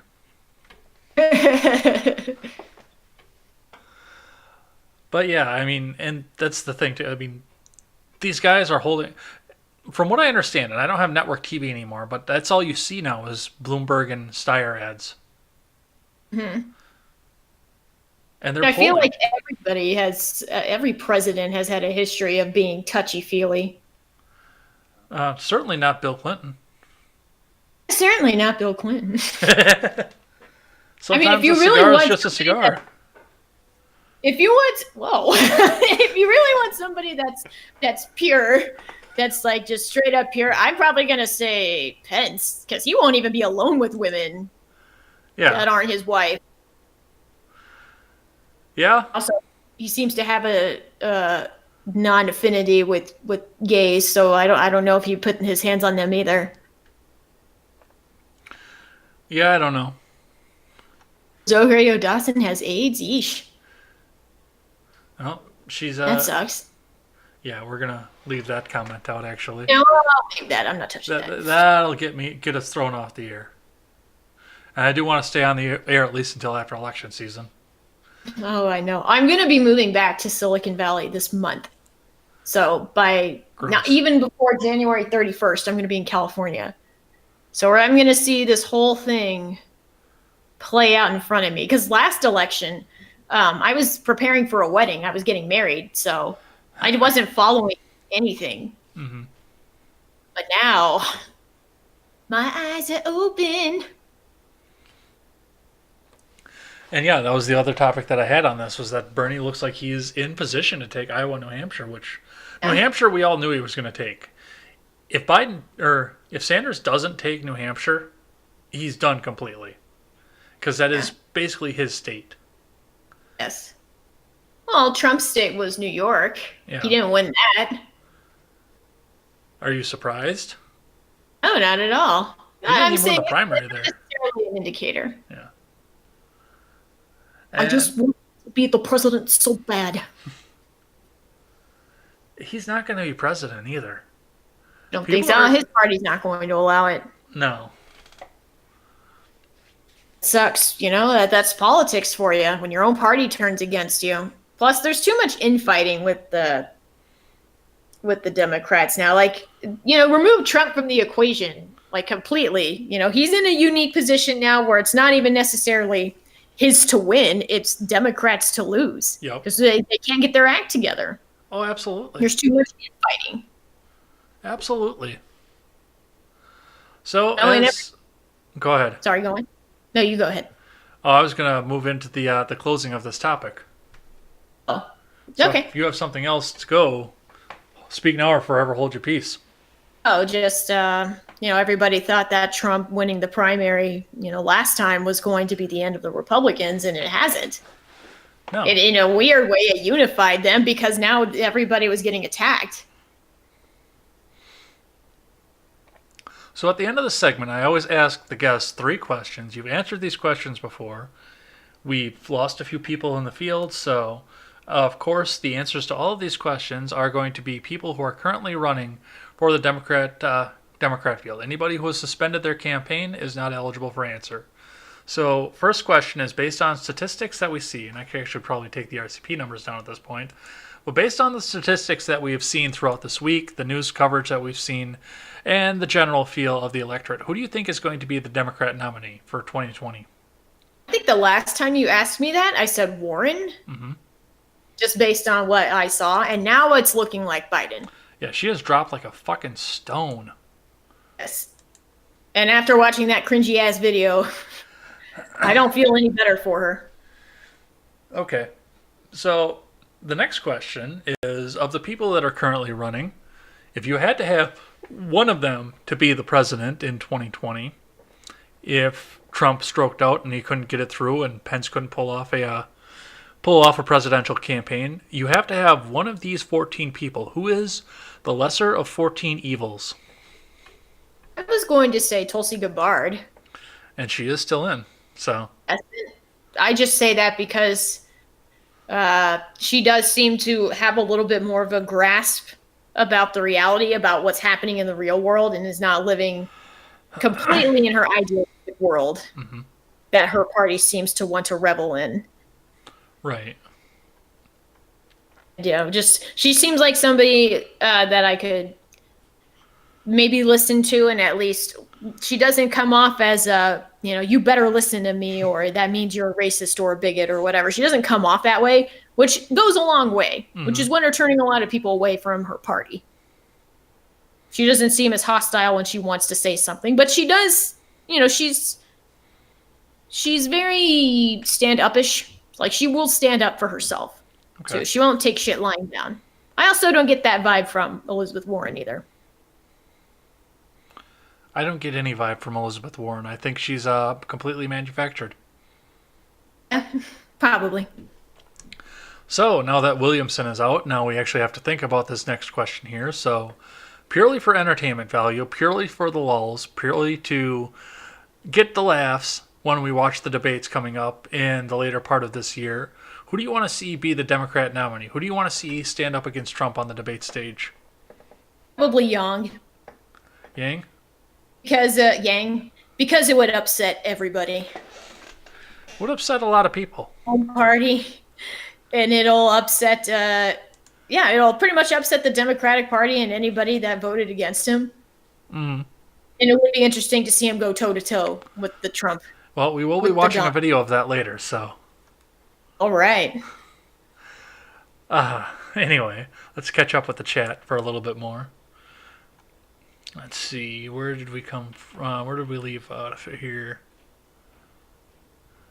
Looks like you spammed some symbols out of here. Yeah, it was just a bunch of dots. Yeah, well, artificial intelligence is not necessarily intelligent, I guess.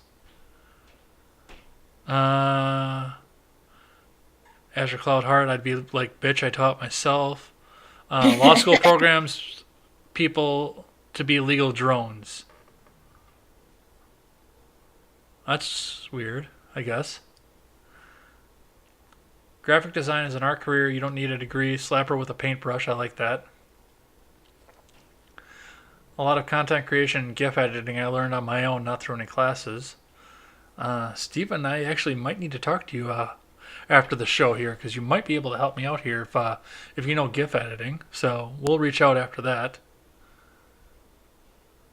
Who asked for ID for a can of air? You brought that up. You want to... Oh yeah, so the air that you use to clean your keyboards and such. Yeah, you have to have an ID to buy those. Well, it's pure oxygen. You can get a quick buzz off of it. Yeah. Which is not good for you. That's what Tally did in that one episode of South Park. You start sniffing computer stuff. Okay. Anyway, so yeah, you do need to have a ID to buy those. Ron says he fails to see how it's the job of government to regulate the kids of parents who have the responsibility over their own children. I don't even remember what we were talking to on that. I don't remember. Kokesh 2020, I don't know what that means. Azure Cloud Heart votes to burn down the government, problem solved, corruption removed. Oh, that's right, Kokeshi the Libertarian, who couldn't make it as a Democrat, so now he's going to try and run as a Libertarian. That's like those dumb fucks in Liberty Hangout. Which, once again, that's going to mean nothing to you because you don't do Twitter. I think I see them on, that's the Caitlin Bennett group, right? Yes, that is. Yeah, I see some of her stuff. Yeah, they went full TradCon, but they still try to claim that they're traditional conservative. Jesus. I see. They went full TradCon. Even being a reborn Christian, I don't try to inject God into my politics at all. Well, they are trying to, but they still try to hold the libertarian argument. One of them said that something that if you're not a tradcon, then you're not really a libertarian. Oh, jeez. And my only thought of that was that's like polar opposites there. Hmm. Apparently, Rosario Dawson has AIDS, or AIDS is at least is HIV positive. Yikes. Azure Cloud Heart says Kanye West 2020. Media is pushing Biden. All politicians are crooks. How do they regulate a can of air? You can buy it on Amazon. You can buy alcohol on Amazon too. Yeah, I've done that. Ron Hard says, to. go ahead. Well, I think you need to sign for it. Like there has to be an adult that signs for alcohol. Oh, so if they could deliver it to me, but I need to stand out in the lobby and say, I need an adult, I need an adult. Yeah, I guess so. Oh, wait, I'm 35, I am an adult. When the fuck did that happen? I'm guessing sometime between 18 and 17. Ron finishes off by says they can no longer find the article on Dawson, so maybe they scrubbed it. Just like they scrubbed the pictures of Saddam's warehouses with crates marked UK and USA. And the clerk did it full of crates, and Azure Cloud Heart says, I found it. Rosario Dawson got HIV at age 20. All right. Let's talk about Australia. Also, that was Rosario Dawson had played a character when she was 15 in a movie called Kids from 1995. Okay. HIV. Her friend Chloe Sevigny did. Had sex. So talk about life imitating art. Sorry. The only thing I really remember Rosario Dawson from was Clerks 2 and Josie and the Pussycats. And Sin City? Or no, is that Vivica A. Fox? No, I think that was I have not seen Sin City, and that has been on my watch list for as long as it's been out. My ex-fiance didn't want me to watch it because too many of the guys that she liked before thought that, what the fuck was her name, was hot. What was her name? I can't think of it.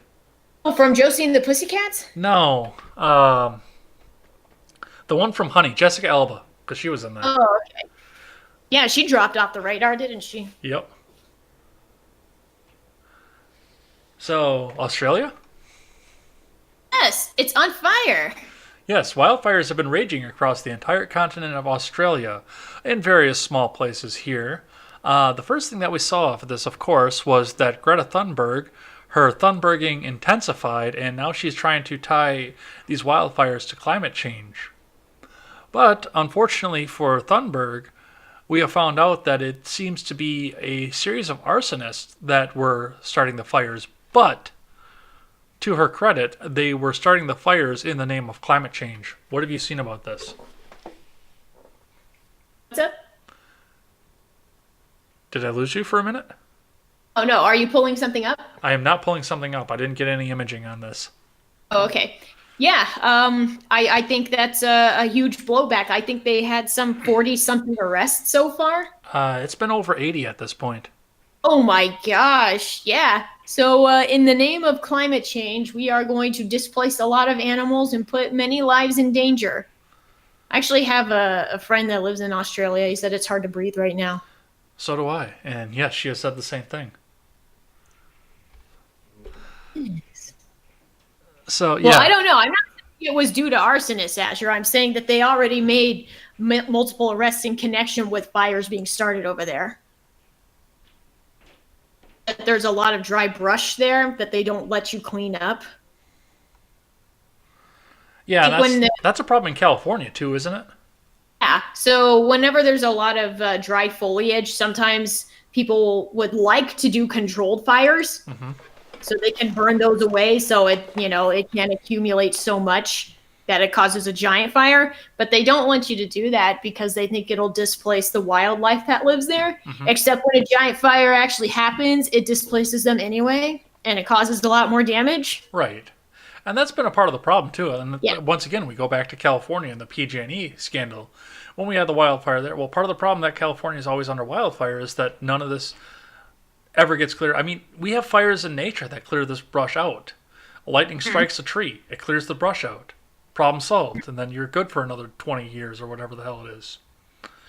Or man has been able to clear out brush. I mean, you don't see shit like this in Texas, which is drier than California. Texas is plenty humid, though. That's, I've been there once, so I'll take your word for that. I know you've been Humid. to both.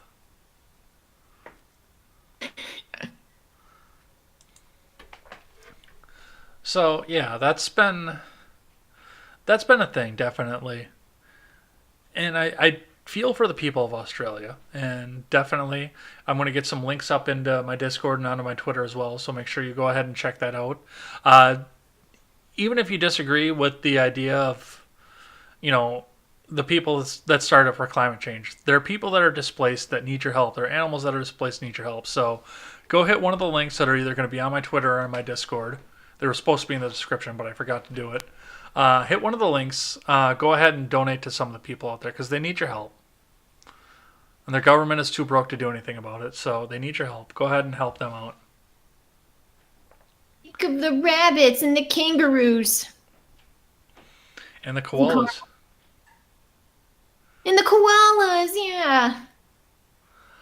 Last thing that I have on this topic here, and this is going to be a bit of a quick hitter because we are way over on time at this point. The maps that people have been showing out here now. What people have been doing is they've been, kind of compressing the map out there, so these fires look like they're huge in relation to the map of Australia, and it looks like they're covering acres and acres at a time with each individual fire. But then once you zoom out, you realize that each individual fire is just like one building or one little plot of land out there. And once again, it's been a misleading campaign. It's been trying to spread misinformation about it. Have you seen anything on that? Not as big as it is. What's that? Big as they say it is. They're trying to make it look like it's much bigger than it actually is. I mean, it's still pretty big, though. I mean, I have friends in Australia that are feeling the heat when they walk outside. Mm-hmm. Right, but they're trying to legitimately make it look like the entire continent is completely engulfed in flames and everybody that's there is dead already, and that's just not the case. Sydney is fine for the most part. Well, I heard that they cut off a lot of traffic going in and out of Sydney as well. That would probably be the smartest thing to do.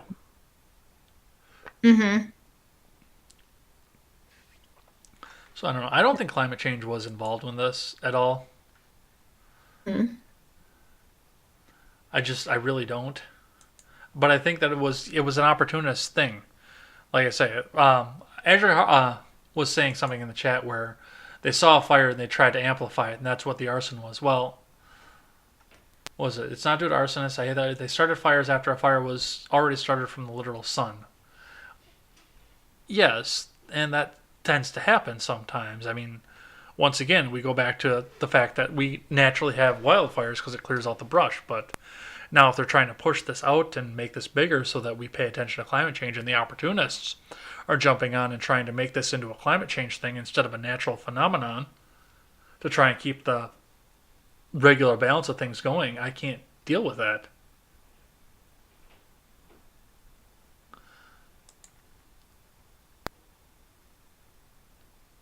Are you there? Here, yeah. Okay. I'm reading the chat. Oh. I'm reading something about porn stars making $1 billion and wondering what am I doing with my life. I think that lifestyle is over too. Now that everybody's got a portable video studio in their pocket. Yeah, that's true. I think you missed the boat on that one. That's okay. What are you gonna do? Because I'm getting up there in years, so I won't be able to do it anymore here pretty soon. I could probably still do it. I could even go a little bit further and get that silver fox thing going. For that. What's I that? mean, I'm into old yet. Into old. How hot I get for Wesker. I've also been getting into Benny from New Vegas for some reason. Matthew Perry? Is it that Oh. Matthew Perry New York accent? Hey, baby. Oh, God, please don't let that be the case. Oh, wait, no. Matthew Perry. Okay, no. I like Matthew Perry. It's Matthew Broderick I can't stand. Yeah. Okay. Anyway, this is a weird conversation. I wouldn't expect anything less off of this show. Yep. It's why y'all come, right? Come. Let's check in with the chat since you've already been checking in with that. Apparently, first time she had sex, she got HIV. That must be back in the Dawson. Azure Cloud Heart, 210 people were arrested. However, they didn't cause the initial fire. Wildfires happen every year in us. Yeah, we were talking about that. Volunteer fires and then natural fires to clear off the brush. Porn stars are making billions of dollars off nudes. And so are everyday women on Instagram. Come donate to my OnlyFans. You'll only see this there. I'm embarrassed to say how many accounts that I have that say that I follow. I'm not going to say how many, but it's embarrassing. What else? I saw the satellite photos of the fires look similar to California fires, climate hoax. I mean, there are 40-year-old porn stars, and there are older porn stars than that. Yes. The climate has been changing for billions of years. It's absolute arrogance for man to presume he can control the climate when they can't even control fires or potholes. Yes. And some of what we have is attributed to mankind being here. I can't deny that. I don't think anybody's denying that. We disrupt a lot of natural stuff. Yeah. But it's not the only thing. The porn market must be flooded by now. Yeah, probably. My favorite Matthew Perry movie is Fools Rush In. Never seen it. I only know Matthew Perry from Friends. That's pretty much all I know him from, too. And I've only seen, He was in Almost Heroes with Chris Farley. I've never seen it. I've never heard of that one. Oh my gosh, it's so funny. All right. Period piece. Okay. Yeah, okay, Azure knows what I'm talking about. And we got the Nightbot came in with the caps again. Yeah, 2 for 2, Azure. 2 for 2. Because they blocked me. They blocked one of my messages, and then he goes, get wrecked. And I'm like, yeah, it's 2 for 2. All right. So I've got another video here to play. So I'm not even going to introduce this topic. I'm just going to let Tim do the introductions for me. So let's get that started. Video games cause violence. The heck? And so do I. Video games cause violence, and so do I. Maybe I'll have Yang fight Bernie next.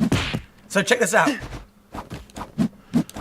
Democracy dollars. Yang literally Democracy throws dollars. money. All right, Donald Trump's slightly winning. Come on, Yang. Win that presidency. So on the bottom, you can see, like a lot of fighting games, you've got energy bars. And when they fully charge up, you can use a super move. Donald Trump's super move is called No Collusion, No Obstruction, Total Kofefi. And Andrew Yang's special is the Freedom Dividend. So let me unlock the Freedom Dividend. And then what I'll do is after this, I'll have Andrew fight Bernie Sanders. Dude, this game is amazing. All right, check it out. Ready? Super move. Here we go. Freedom Dividend! Look at that. Now I'm going to throw some money at Trump. Democracy dollars. Democracy dollars. And Trump's energy blast is fake news or China. I'm not going to make this one super long. I just want to show the game. Challenge accepted. I want Medicare for all, except you. I want Medicare for all, except you. China. Come on, Bernie. Andrew Yang versus Bernie Sanders. All right, I'm going to wrap up with this. I should have opened by explaining this, but I think possibly the most offensive character in the game is Elizabeth Warren. So let me do this. Let me quit and show you the most offensive. I'm gonna skip the story, but wait till you see Elizabeth Warren's level. All right. I got a cough drop, just so you know. I'm losing my voice again. I talk too much. Have you noticed? All right, here we go. Here it is. Look at the level. Accepted. It's totem poles and Hey, teepees. I was just about to have a drink. Do you want one? So that is Yang 2020, the fight for the presidency. Oh God, that was so good. It is amazing. So, first question we have to, before we talk to the chat, before we talk anything about this, when do we see this on the Harvey McCloud channel? Oh my gosh. So, well, where can I play this game? And is it free? It's like, I looked at it, it's like $8 on Steam. I'm doing it, guys. I'm doing it. I will look it up right now. What is it called?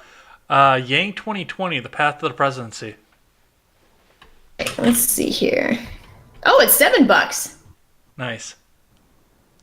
Okay, I'll dig that. Does anybody else want to see me play here in the chat? I see you. That's a good idea, Azure. Stream it and then say no politics in chat, please. Unless it's only good things to say about God Emperor Trump. So I think I know what we are going to be doing after this stream. I think we're all going to be over on Harvey's stream. Well, I'm not going to be streaming for a while. But when I'll be streaming again, it'll probably be before I move. Mm-hmm. But right now, remember, I'm going to be out of this place in 2 weeks. So I burped. I got a lot of stuff to do. I know. But I will download it. I will get it right now, and then I will stream the hell out of this hoe. I can't wait. Should I make a Trump boo? Yes. Or is Bernie Sanders in here, and I'll make a Booney Sanders? You could actually steal that from College Humor. Yeah, I know. Yeah. You know what I'm talking about. I do. This is all your fault, Booney Sanders. I just think in a land where coins are literally floating in the air, power-ups should be free. Everyone should have access to free power-ups. I know, it's so good. Yeah, I don't know if my laptop will handle that game. Otherwise, I would stream it. And I suck at fighting games, and I would still do it. I know Mr. Behavior is going to be doing it. Baby Yoda for Life is in. Welcome in, Baby Yoda. We're kind of wrapping things up here at the end, but absolutely go check us back out on demand on YouTube, on the audios, or on BitChute tomorrow morning. We will have the full show there, but thank you for coming in and supporting the show. So, yeah, that... no politics in the chat, not even the phrase fake news. So it's a complete indie game. It is hilarious. I legitimately want to, I wish my laptop would handle it. And it looks like, yeah, I mean, I've seen some of the other menus when I watched the Tim Pool video. I mean, Booker is hilarious. And it's all presidential candidates, but still, I mean, Tim was talking about going further with this and adding McConnell to it, adding Pence to it, adding all kinds of other people in this as DLC. Mm-hmm. Baby Yoda, we are talking about Yang 2020, the path to the presidency. We just watched a video clip from Tim Pool's channel when he played it.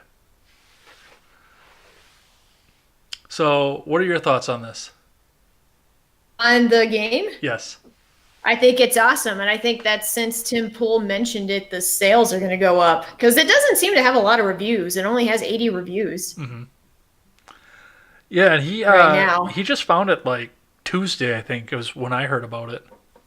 Okay, yeah, so I feel like it's probably going to have a lot more views or people buying it. Hopefully, yeah.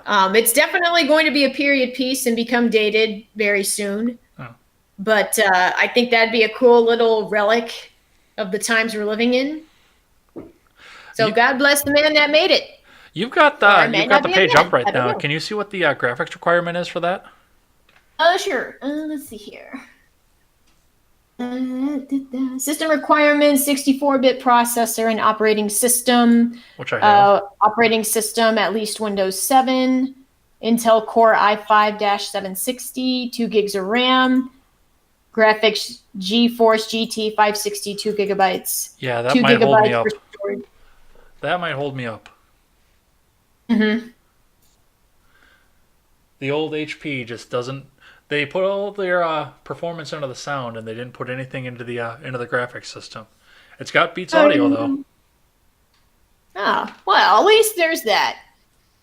Because I was just itching to have studio sound quality coming out of my laptop.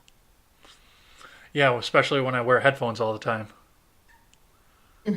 All right, so we'll need to wrap up soon because I got to help my husband pack. Okay, so we'll check in with the chat, which we've been kind of watching this out here. Azure Cloud Heart says I should add DLC like Bill Clinton. He throws blunts, and sometimes a cigar is just a cigar. No politics in chat. That was funny. Can't wait to see political arguments in the Steam reviews. That's going to be hilarious. Political arguments in Steam reviews. That's going to be amazing. And I think that's all we have on topics here. So it's time to run through the outro, it looks like. So, as you remember from the last time you were here, last thing we do on this show is to make sure that we wind down and calm down because politics is so divisive. So tell me about a hobby that you have that has nothing to do with work or politics. I like to play the piano, and I like to exercise. Well, I don't like exercising, but I do it anyway. Yeah. And of course, I like to cook. I'm looking forward to, a new change of scenery. I love going to the Strip in Las Vegas, but, I'll have to find a new hobby. I am probably going to start doing gymnastics again when I move back because that's where my gym was in Silicon Valley. So possibly expect IRL streams of me doing gymnastics and failing at it. Look forward to that. Maybe we'll see that on Instagram. Who knows? Yeah. Well, I want to thank I don't know how they feel about the streaming there, so. Well, I want to thank everybody who was in the chat. Ron Helton, Baby Yoda for Life, Mr. Behavior, Azure Heart Cloud, UBCS Mercenary. Thanks everybody for coming in and keeping us honest, keeping us on point, and asking a bunch of good questions throughout the chat. If you want to finish the conversation with me, you can follow me over on Twitter. That's at EdsBlog Twitter with a 1 in place of the I. Or a myriad of other links that you can see either down below if you're over on YouTube or above if you are on, what the hell is it above me on? Facebook. That's what it's on. I don't have everything set up in Twitch yet, and I want to go ahead and get that done. I know you're moving now, so I'm not going to have you do it, but at some point here, I want to have you show me how to get all that done, because yours is very artistic, and I like it. Mine? Yeah, yours. I don't know how to set up any of the Twitch bios in the bottom, but we'll talk about that off mic. Oh, okay, yeah, sure. And if you want to finish the conversation with my guest, Harvey, you've got a link down below, but why don't you tell everyone else where they can find you? You can find me at Harvey McCloud here on Twitch. It's all one word. I am a variety streamer, so I stream just a little bit of everything, and I do take suggestions, and I do take donations for certain games as well. So, if there's a game you're itching for me to play, if you like my content enough, please let me know. There may be a new boo in it for you. You find me in Vegas at the bar. Yes, sometimes. I get drunk in restaurants, okay? I'm a little bit classier. I like that. Well, I want to thank everybody again for checking us out live on YouTube, Twitch, DLive, Facebook, and Twitter. And if you couldn't catch us live, you can find this video back on demand on YouTube and BitChute.com as well. Go over there and check that out. Otherwise, you can find us on the audio platforms, iTunes, Stitcher, and Google Play. And remember, if you're on iTunes, please leave us that 5-star rating and a good review.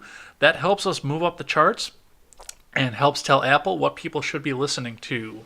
Lastly, Ed's World is proudly partnered with the Freedom Scoop Media Group. Go over there and check out people like my friends at the Generational Gap and the machine that we know as Steven Ignoramus, who streams like 50 hours a week. I don't know how that guy has a life, but check us out over there. And if you're interested in writing for a freedom of speech platform, send me an email at edsblogtwitter@gmail.com. I will find you a sample topic, and we will see what we can get for your writing chops and see if we can get you online. As we always say on this show to close, never take the words of bloggers, podcasters, or journalists as gospel. Find all the facts and draw your own conclusions. Harvey, why don't you give us a last word? I hope you all have a wonderful day. And absolutely do your own research too. And don't be afraid to have an open mind. You might be surprised. Take care, everyone.